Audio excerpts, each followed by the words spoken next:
BSA has always been a problem. It's become a bigger and bigger and bigger deal.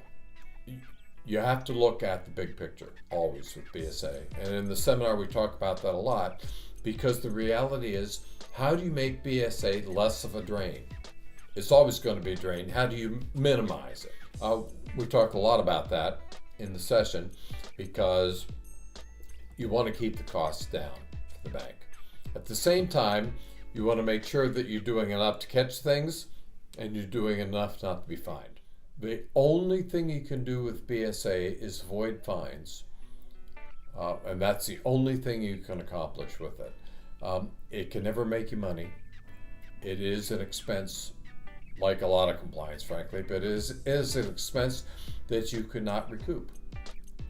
And so the question is, how do you deal with it? One of the things that we dealt with in this past seminar is technology.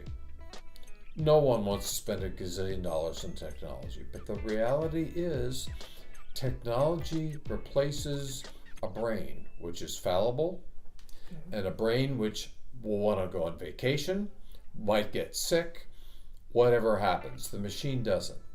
And the reality is, over time, over the last few years, we've seen the regulators start pushing down into lower asset amounts for banks to get on board with software. The reality is, I really and truly believe they're going to push it down further.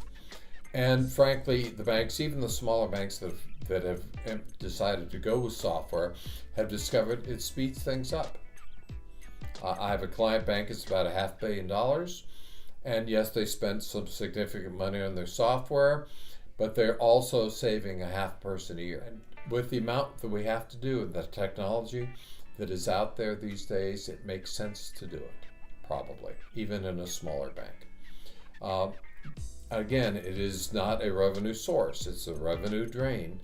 And anything you can do to cut it down and save yourself some money is a net gain for the bank, even a small bank.